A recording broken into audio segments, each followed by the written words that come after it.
Buen día, compañeros y docente. Esta es la sustentación y presentación del proyecto de péndulo balístico. Los integrantes del grupo son Joan Sebastián Cañón López, Tatiana Lisette Serna Cañón, Brandon Daniel Martínez Díaz, Jason David Salgado Hernández. El resumen del proyecto deriva en que al tener la teoría y las fórmulas que se pueden aplicar en el péndulo balístico simple, se puede ver y se puede entrar en sus aplicaciones, ya sea en los campos de trabajo como la ingeniería criminalística o demás casos en los que se podría aplicar. Y ya teniendo el conocimiento de dichas fórmulas, se puede entrar a ver qué tipo de energía maneja, como puede ser la energía cinética y la energía potencial. Estos son nuestros objetivos. Está el objetivo general y los objetivos específicos. En el plan de trabajo se realiza una investigación sobre el péndulo balístico. Cada estudiante planteará el problema y expondrá el punto de vista de cada uno. Se realizarán correcciones en el trabajo si es necesario y se harán las simulaciones correspondientes en el Google para el desarrollo de los prototipos por medio de videollamadas y se desarrollarán las actividades asignadas por el docente. Cronograma de actividades. Nuestro cronograma de actividades está dividido en 3 fases y se hará en los 3 meses establecidos en cada semana. Las actividades se desarrollarán en las semanas que están enmarcadas. Marco teórico. En este marco teórico se denotarán las expresiones técnicas y conceptuales, las cuales serán utilizadas a lo largo del proyecto para su análisis, cálculo y manejo de valores. La caída libre. La caída libre es un caso particular de movimiento rectilíneo uniformemente acelerado, que consiste en que nuestro objeto caiga libremente desde una altura determinada, ya nosotros dándole los valores a h, la gravedad de 9.8 metros sobre segundo. Siguiente. El movimiento parabólico consiste de dos movimientos, uno el cual está en el eje X, el cual consiste en un movimiento rectilíneo uniforme, el cual no tiene una aceleración y su velocidad siempre es constante.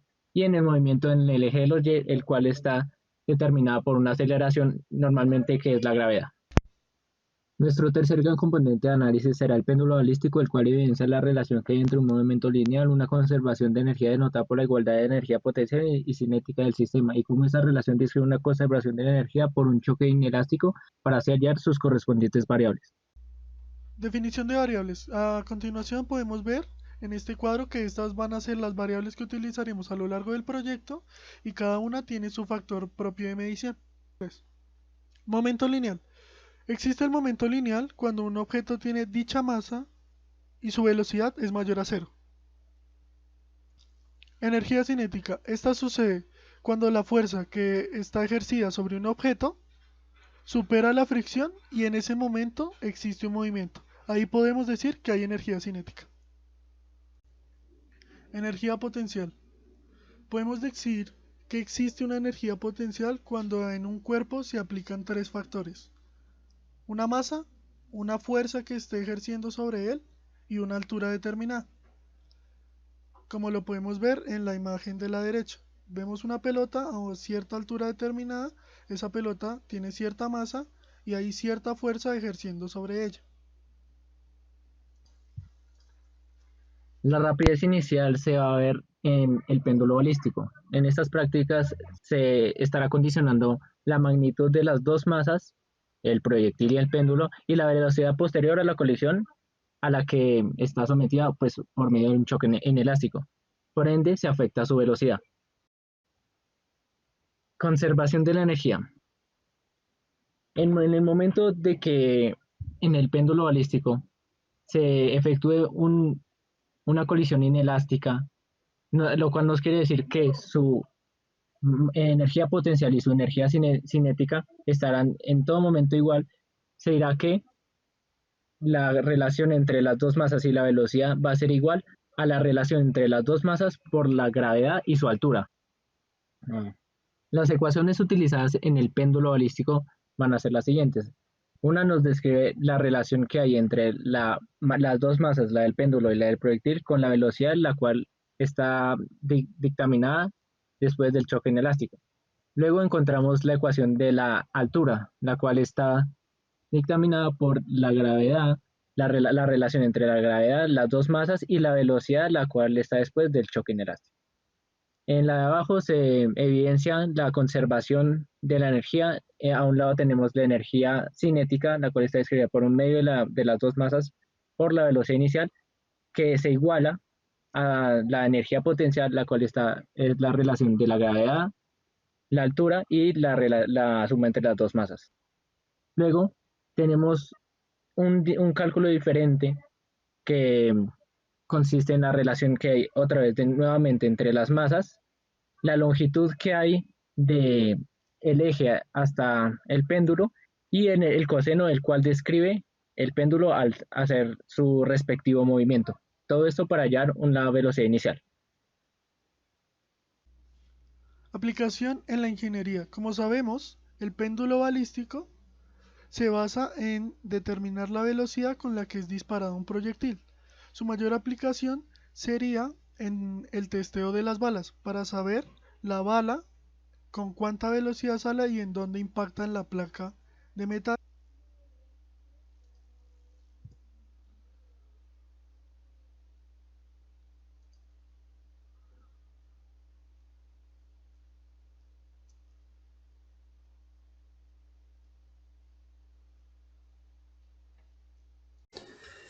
En el concepto de caída libre, lo que hicimos fue utilizar las herramientas que teníamos a disposición, como lo era la animación de Algudo y pues nuestras ecuaciones que nos habían dado a lo largo de nuestro semestre. Entonces, en la simulación se puede ver el concepto básico, que es el disparador con el bloque que lo eyecta hacia arriba, por lo cual nosotros a la hora de encontrar el tiempo y el tiempo de vuelo, su altura máxima y demás, tuvimos que utilizar unas tablas que nos muestra Algudo utilizando la posición en Y versus el tiempo. De acuerdo al análisis de estas dos gráficas, comprobamos que el punto de partida en Y era 0, pues correspondiente a la posición en Y, ya que pues lo teníamos en el disparador, y el tiempo se empezaba a tomar desde el momento en que el disparador golpeaba el bloque para que iniciara el vuelo hacia caída libre. Utilizamos las ecuaciones de MRUA, movimiento rectilíneo uniformemente acelerado, que son las de caída libre. Eso más unas variables como el error relativo y la incertidumbre nos dieron los resultados vistos en el documento.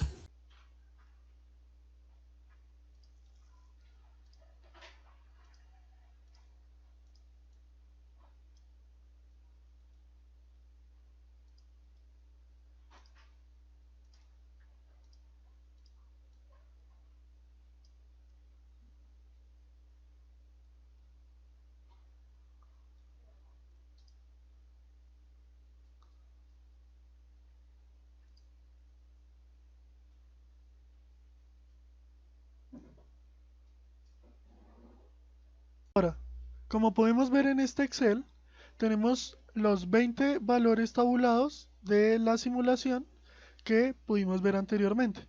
Entonces tenemos los 20 valores con su altura, su tiempo y su distancia, y una rapidez inicial determinada por la ecuación. También tenemos el menor dato que puede tomar dichos valores para poder hallar el porcentaje de error en esta ecuación. Ya teniendo el porcentaje de error, podemos hallar una incertidumbre y sumársela para tener una rapidez. Eso es por cada uno de los valores. En esta segunda imagen podemos observar que ya tenemos aquí la sumatoria de cada uno de los valores, las cuales son necesarias para hallar A, que es la pendiente, que también es la velocidad, B, que va a ser el punto de corte con el eje Y estos dos valores son necesarios para hallar el alcance horizontal. El alcance horizontal tenemos que la distancia menos dicho alcance es necesaria para sacar el valor de C, y C es necesario para sacar las respectivas fórmulas de las incertidumbres, que vendrían siendo delta de A y delta de B. Adicionalmente a eso podemos ver que nuestra B es negativa, y es negativa porque en nuestro proyecto nosotros tomamos el punto inicial de donde dispara, sale el centro de masa del objeto en sí.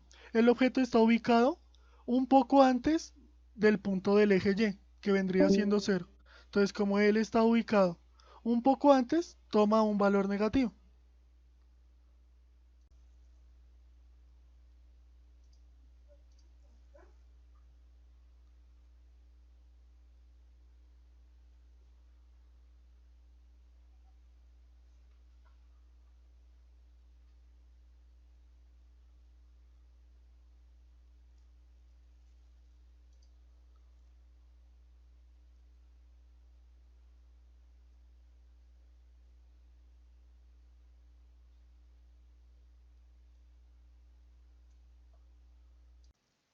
Como se pudo observar en la simulación, se evidenció el choque inelástico que hay entre el proyectil y el péndulo, con lo que podemos responder a las siguientes preguntas ya anteriormente planteadas. En el primer instante se ubicó el péndulo alineado perfectamente a la altura del lanzador del proyectil, para que en ningún momento hubiera un de movimiento horizontal, no, de movimiento parabólico. En el segundo instante se determinó la altura máxima a la cual el péndulo estaba sometido después de el choque del proyectil. Esto se hizo a través de las gráficas de posición en Y versus tiempo y teniendo en cuenta una barra de referencia, la cual nos indicaba la altura inicial de la cual partía el péndulo. Para la obtención de H decimos que de acuerdo a los datos obtenidos por medio de la simulación se determina la altura a la cual el péndulo se eleva después de la conexión inelástica. Se hace un análisis de la gráfica la cual describe eh, el péndulo en la que se denota el punto más alto de la parábola, la cual por definición es su altura máxima y que por lo tanto es el dato que tomamos como H. También se tuvo en cuenta la relación que hay entre las masas, la del péndulo del proyectil y una rapidez inicial. Para la determinación de la velocidad inicial y su incertidumbre, tomamos como referencia las masas anteriormente mencionadas, que es la del péndulo de 0,17, la del proyectil 0,15, una altura entre la altura máxima que tomó el péndulo menos la altura inicial del mismo péndulo y una velocidad inicial, la cual se hallaba con esta respectiva ecuación. Luego se hizo un reemplazo de datos, a lo cual nos dio una velocidad inicial de 14.26 metros sobre segundo. Para determinar la incertidumbre tomamos el X, el cual corresponde a la velocidad inicial, más el error relativo, el cual está dictaminado por el error absoluto, que es 0.0156 sobre 2 por 100 dividido el X, a lo cual todo el resultado nos da 0.780. En la dependencia de la distancia entre el disparador y el péndulo, al accionar el sistema del péndulo balístico, tenemos en cuenta que para que no haya un movimiento parabólico, el disparador y el péndulo deben estar completamente alineados. El intervalo de distancias en el que es posible este movimiento son limitados, pero en todos estos intervalos la distancia tiene un factor de variación muy pequeño. También consideramos que hay una relación entre las dos masas y la masa del péndulo, que después, para que el resultado de nuestro experimento sea válido, la variación debe ser lo menos posible. En el caso de que hubiera una dependencia de distancia en los resultados, se tomaría una velocidad final del movimiento parabólico que describe el proyectil como velocidad inicial, teniendo en cuenta sus dos componentes de velocidad, denotando la importancia que el contacto debe ser siempre inelástico. Y posteriormente se tomarán las medidas de altura y tiempo para más tarde hacer un despeje de la ecuación, en la cual determina la velocidad inicial del proyectil. Los datos para la velocidad inicial se obtuvieron a través del análisis y la operación, a lo cual se hace una comparación y se llega a la conclusión que la velocidad inicial es la misma para caída libre y para movimiento parabólico. En donde hay una variación en la velocidad es en el péndulo balístico debido a que tiene una relación directa con la masa del péndulo y la velocidad con la que el proyectil impacta en un choque inelástico con este.